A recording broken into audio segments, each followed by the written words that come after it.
अस्सलाम वालेकुम। Welcome to my YouTube channel maths by के।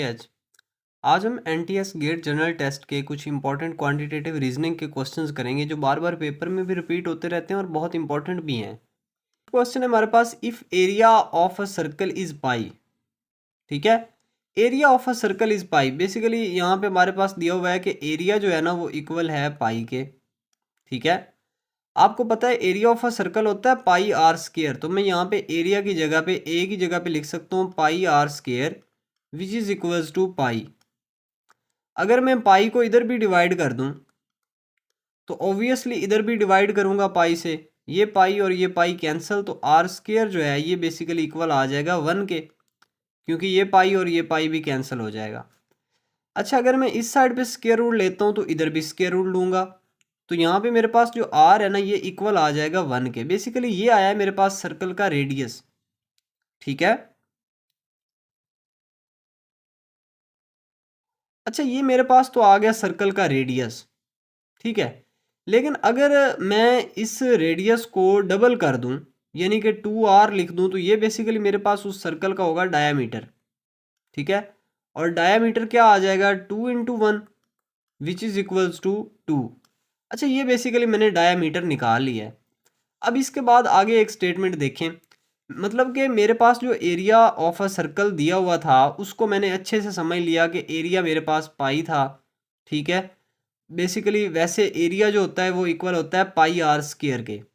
ठीक है, तो ये एक ऐसा सर्कल था, एरिया इज इक्वल टू अगर पाई आ जाए तो इसका मतलब ये होता है कि ये कोई ऐसा सर्कल है कि जिस सर्कल का जो रेडियस है ना वो 1 है। क्योंकि अगर रेडियस 1 कर दिया जाए तो हमारे पास जो इसका एरिया बनेगा इस सर्कल का वो क्या बनेगा पाई। अगर इसका रेडियस 1 है तो इसका जो डायामीटर होगा वो क्या होगा 2 हो जाएगा, क्योंकि 1 ये वाला और 1 ये वाला, रेडियस बेसिकली ये होता है एक लाइन। ठीक है, तो हमने इस सर्कल को अच्छे से समझ लिया। अब अगली स्टेटमेंट पढ़ते हैं, कहता है what will be the parameter of a square inside the circle. ये वाली बात देखिए, यहाँ पे मैंने एक सर्कल बना दिया है जिसके अंदर एक स्क्वायर हमारे पास पड़ा हुआ है और इसका हमने फाइंड करना है जी पैरामीटर इस स्क्वायर का। ठीक है, इस स्क्वायर का हमने फाइंड करना है पैरामीटर। पैरामीटर बेसिकली ये वाली लेंथ होती है कि आपने ये वाली साइड की लेंथ, ये वाली साइड की लेंथ, ये वाली और ये वाली साइड की लेंथ बतानी है टोटल। ये पैरामीटर बेसिकली ऐसे ही होता है जैसे आप लोग जानवरों के लिए एक बाड़ बनाते हैं या किसी खेत के साइडों पे हम जो बाड़ बनाते हैं, बाड़ लगाते हैं, तो ये हमारे पास उसकी जो लेंथ होती है ये बेसिकली पैरामीटर कहलाती है। ठीक है, बहरहाल स्क्वायर का पैरामीटर से मुराद है कि ये वाली इसकी चारों साइडों की जो लेंथ है ना टोटल, ये हमने फाइंड करनी है। अगर मैं इस लेंथ को L बोल दूं तो ऑब्वियसली ये वाली लेंथ भी L है, ये वाली लेंथ भी L है और ये वाली लेंथ भी L है। यानी कि इस स्क्वायर का जो डायामीटर पैरामीटर होगा, पैरामीटर इसका होगा 4L, क्योंकि L plus L plus L 4 times जब हम इसको ऐड करेंगे तो हमारे पास इसका आंसर आएगा 4L। तो अब मुझे इसकी चाहिए बेसिकली ये वाली लेंथ चाहिए मुझे, इसकी एक L जो है ना ये साइड फाइंड होनी चाहिए मेरे पास, मुझे पता होनी चाहिए, तो तभी मैं फाइंड कर सकता हूँ कि इसका पैरामीटर क्या है। तो ये बड़ा आसान तरीका है। हमारे पास जो हमने अभी अभी डायामीटर निकाला है, डायामीटर हमने निकाला है 2। ठीक है, तो ये डायामीटर हमें यहाँ पे एक बहुत ही अच्छा सा जो है रिजल्ट दे रहा है। ये डायामीटर से हमें वाज़े पता चल रहा है कि ये वाली लेंथ जो है ना ये वाली, ये बेसिकली 2 यूनिट्स है, यानी कि 2 है। यही तो सर्कल का डायामीटर है। तो डायामीटर अगर 2 है तो ये वाला जो इस स्क्वायर का डायगोनल है ना ये भी 2 है। अच्छा, अगर ये 2 है तो यहाँ से हमें ये भी पता चल रहा है कि ये वाली जो हमारे पास एक रेक्टेंगल बन रही है, सॉरी ट्राई एंगल बन रही है, ये ट्राई एंगल बेसिकली एक राइट एंगल ट्राई एंगल है जिसका यहाँ पे एक एंगल 90 का है। अगर ये 90 का है तो यहाँ पे हम पिथागोरस थ्योरम यूज़ कर सकते हैं। पिथागोरस थ्योरम हमें ये कहता है कि हाइपोटेन्यूस का जो स्क्वायर होता है ना ये इक्वल होता है बेस का स्क्वायर प्लस परपेंडिकुलर के स्क्वायर के। यहाँ पे मैं परपेंडिकुलर के लिए ये साइन यूज़ कर देता हूँ, परपेंडिकुलर का स्क्वायर। अब देखिए हाइपोटेन्यूस हमारे पास है जी 2, इसका स्क्वायर, बेस है हमारे पास जी L, इसका स्क्वायर और प्लस परपेंडिकुलर भी मेरे पास एल है, क्योंकि ये एक स्क्वायर की लेंथ थी तो इस वजह से ये दोनों इक्वल हैं। अगर ये मैं L square plus L square को ऐड करूं तो मेरे पास आंसर आएगा 2l स्क्वायर, और इस साइड पे हमारे पास है 2 2 ज़र 4। अब ये वाला 2 जो इधर मल्टीप्लाई हो रहा है एल स्क्वायर के साथ, ये इधर आके डिवाइड हो जाएगा, मीन्स के 4/2 which is equals to L square. ये कैंसिल हो जाएगा, 2 1 ज़र 2 2 2 ज़र 4, मीन्स के एल स्क्वायर इक्वल आ गया 2 के। अब अगर मैं इधर स्क्वायर रूट ले लूँ तो इधर भी स्क्वायर रूट लूँगा, यहाँ पे मेरे पास ओनली एल बच जाएगा जो कि इक्वल आ जाएगा 2 स्क्वायर रूट के। ये हमारे पास एक लेंथ निकल आई है, मतलब कि जो एल है ये बेसिकली किसके इक्वल है, 2 स्क्वायर रूट के। तो मैंने तो पैरामीटर फाइंड करना था, पैरामीटर बेसिकली किसके इक्वल था, 4l के। तो यहाँ से आसानी से हमें पता चल गया कि पैरामीटर आ जाएगा 4l की जगह पे हम लिख सकते हैं 2 स्क्वायर रूट, और यही हमारा आंसर है। Wow, that's amazing. Next question जी हमारे पास है जी, फाइंड द मीडियन। अच्छा, मीडियन फाइंड करने के लिए आपके पास जो नंबर्स दिए होते हैं उनको सबसे पहले ज़रूरी है कि आप अरेंजमेंट उनकी करके लिखें उनको। तो सबसे पहले हम इसका छोटा नंबर देखते हैं, तो वो है हमारे पास -9। नेक्स्ट फिर हमारे पास है जी -1, फिर हमारे पास 0 4 5 6 एंड 7। अब हमने ऐसे करना होता है, इसका ना आपने साइडों से एक एक नंबर वैनिश करना स्टार्ट कर देना है, ये वाला और ये वाला, ये वाला, ये वाला, एक इधर से और एक इधर से ख़त्म किया। जो सेंटर में नंबर बच रहा है ना, ये हमारा मीडियन है, ठीक है, इसको हम मीडियन बोलेंगे। तो 4 इज़ आवर आंसर। अच्छा, अगर दरमियान में 2 नंबर बच जाएं तो फिर क्या करेंगे, ये मैंने एक वीडियो में डिस्कशन इसके बारे में की हुई है, आप वहाँ से, मैं डिस्क्रिप्शन में लिंक डाल देता हूँ, वहाँ से आप लोग देख सकते हैं। अच्छा जी, नेक्स्ट है हमारे पास, कहता है in 7 years Iram will be twice the age of her was 8 years ago, find her present age. देखिए, हमने उसकी प्रेजेंट एज फाइंड करनी है कि अभी उसकी मौजूदा एज क्या है। फ़र्ज़ कर लेते हैं कि उसकी जो मौजूदा एज है ना वो है x। Let present as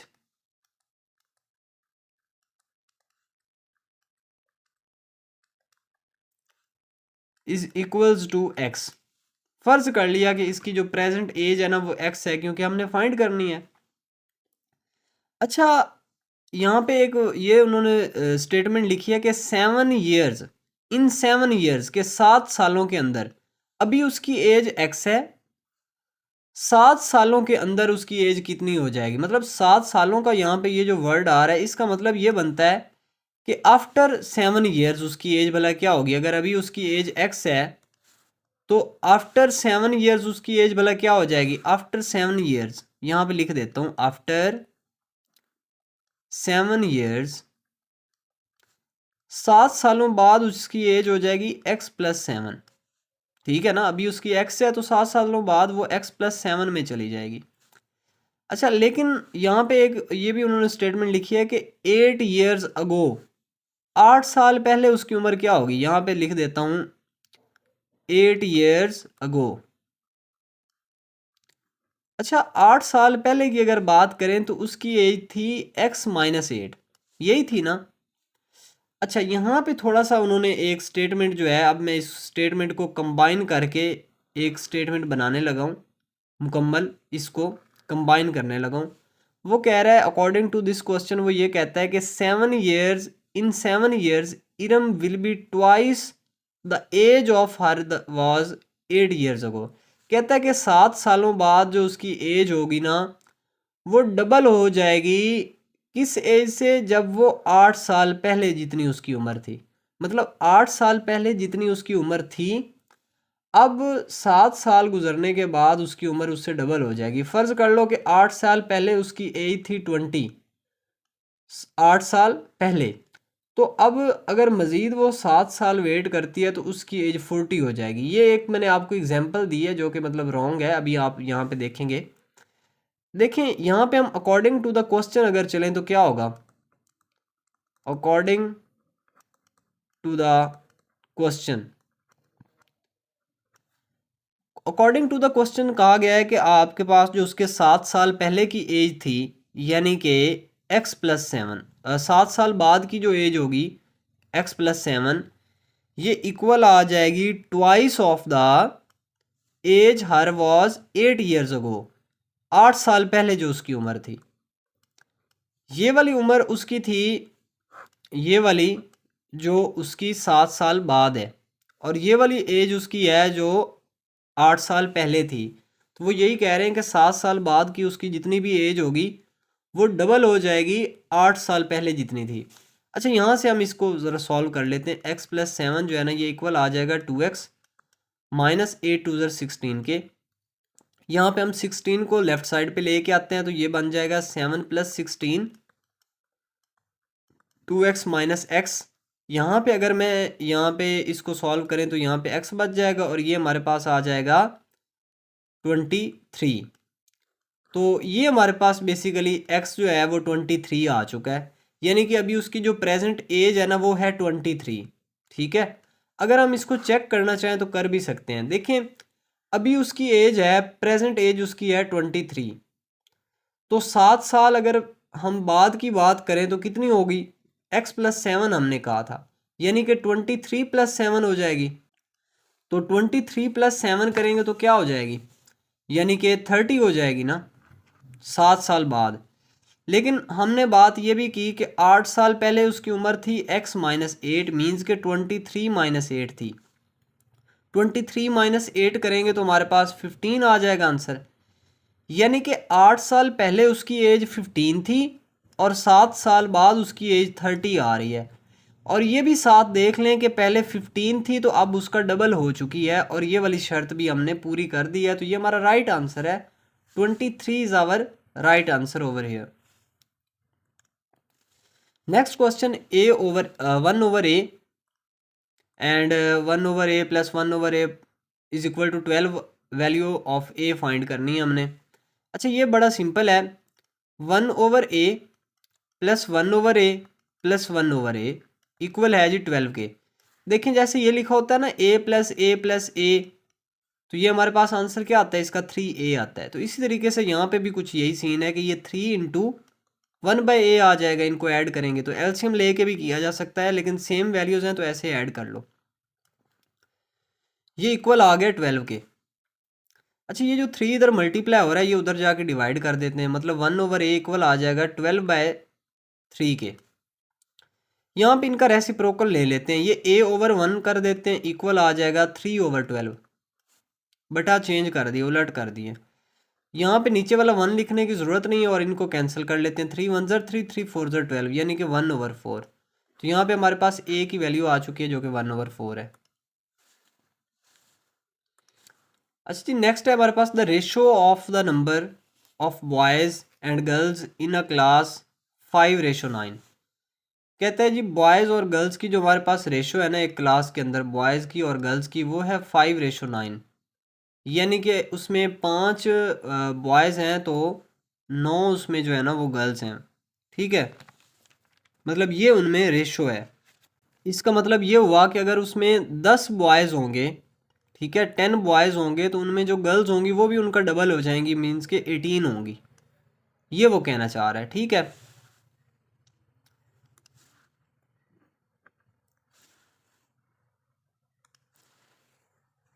find the number of girls if the total number of students in the class 56।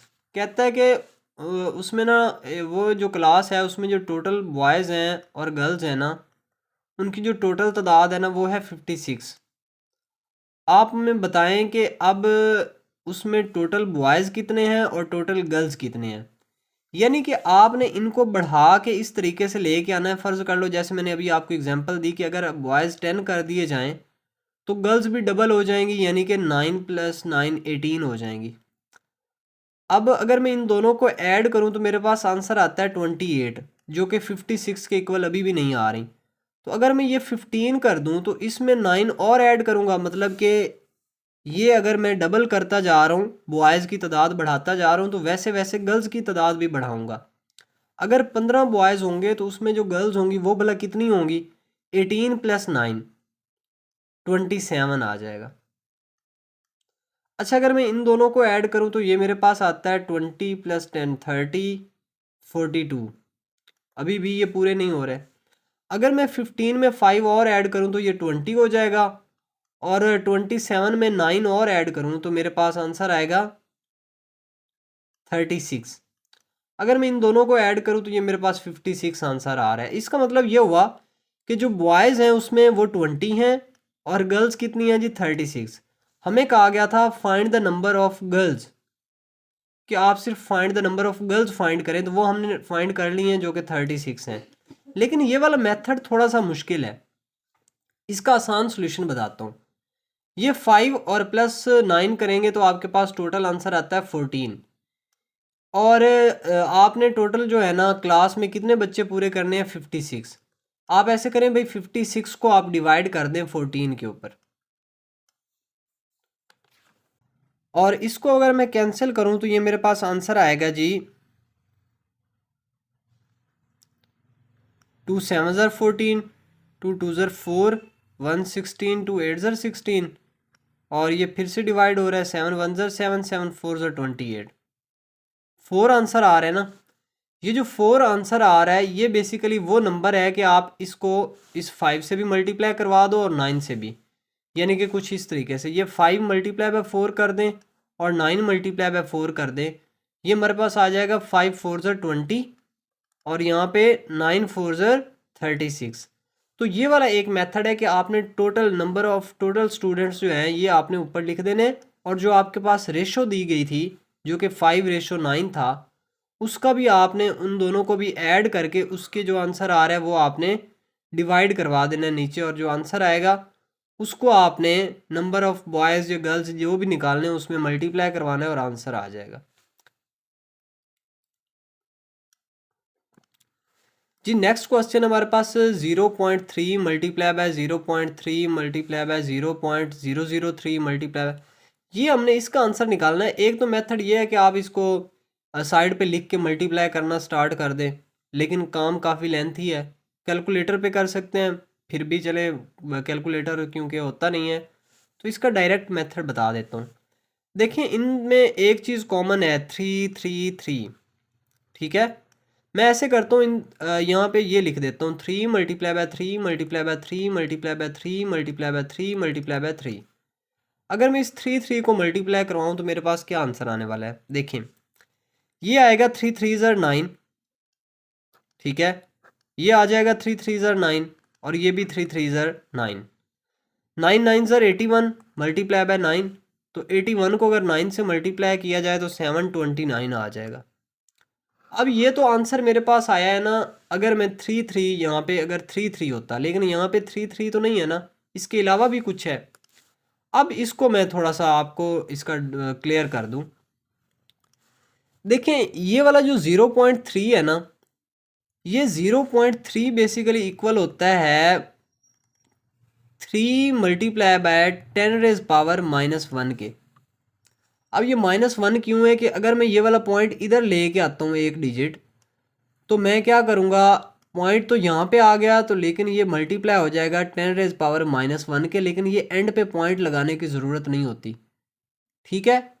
जिस वजह से मैं इसको लिख सकता हूँ 3 मल्टीप्लाई बाय 10⁻⁻1, यानी कि इसके साथ एक 10⁻⁻1, इसके साथ 10⁻⁻2, इसके साथ 10⁻⁻3 क्योंकि इसके 3 डिजिट्स इधर आएंगे 1 2 और 3, इसके साथ 10⁻⁻4, और ये जो हमारे पास 30 है ये बेसिकली इसका जो पॉइंट है ना वो इधर की बजाय इधर आएगा, ठीक है, राइट टू लेफ्ट आएगा।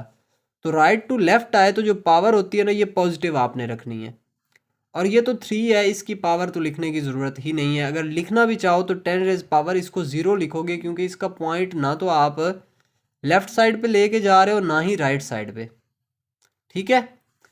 अब क्या करना है कि ये वाले इनको काउंट कर लेते हैं। 10⁻⁻1 है और इधर 10⁻+ का 1 है, ये दोनों कैंसिल। यहाँ पे बच जाता है 10⁻−2 -3 और -4। अगर मैं इनको ऐड करूँ तो आता है 10⁻⁻9। तो ये बेसिकली मेरे पास इसका आंसर बनेगा 729 मल्टीप्लाई बाय 10⁻⁻9, ये आंसर है। ये थोड़ा सा ट्रिकी है, अगर इस ट्रिक की समझ आ जाए तो बड़ा आसान हो जाता है मल्टीप्लिकेशन करना। अगर इसको मज़ीद आप थोड़ा सा और मॉडिफाई करना चाहें तो इसका जो पॉइंट है ना, ये यहाँ से ऐसे आप चला के लेके इसको लिख सकते हैं 7.29 मल्टीप्लाई बाय 10 रेज पावर। अब 2 पॉइंट्स अगर आप लेफ़्ट पे लेके जा रहे हैं तो इसका आंसर यहाँ पे आ जाएगा।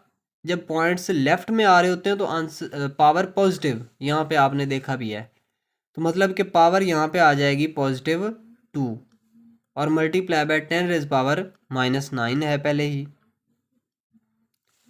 तो यहाँ पे हमारे पास आ जाएगा 7.29 मल्टीप्लाई बाय 10 रेज पावर -7। तो ये बेसिकली हमारे पास आंसर है। तो इस तरह की मल्टीप्लिकेशन जो होती है इस तरह से करना बहुत सिंपल होता है जब तक मेथड की समझ आ जाए, ठीक है। नेक्स्ट है हमारे पास a is equal to cos theta, b is equal to sine theta. आप हमें फाइंड करके दे A square plus B square की वैल्यू। देखें a की वैल्यू है हमारे पास कॉस थीटा, इसका स्क्र, प्लस b की वैल्यू है साइन थीटा और इसका भी स्क्र। ये जो कॉस थीटा का स्क्वायर होता है इसको आप लिख सकते हैं cos square theta plus sine square theta, और इसका जो आंसर होता है ना ये 1 है। ये एक ट्रिग्नोमेट्रिक आइडेंटिटी भी इसको बोला जाता है, और ये ट्रिग्नोमेट्रिक एक फार्मूला है कि cos square theta plus sine square theta जो होते हैं ये इक्वल होता है 1 के। तो इसको हमने 1 के इक्वल लिखा और ये हमारे पास आंसर है किसका भला, ए स्क्वायर प्लस बी स्क्वायर का।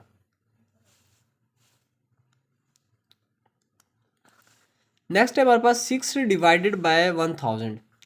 अच्छा, इसके लिए भी वही चीज़ कि आपने 6 डिवाइड बाय 1000 करना है, तो आप इसको, एक तो ये मेथड है कि आप इसको इस तरीके से डायरेक्ट इसको डिवाइड करना स्टार्ट कर दें, लेकिन एक आसान तरीकाकार भी है। ये देखें ना, ये कितने डिजिट्स का है, ये देखें 1 2 और 3 ज़ीरोज़ है ना।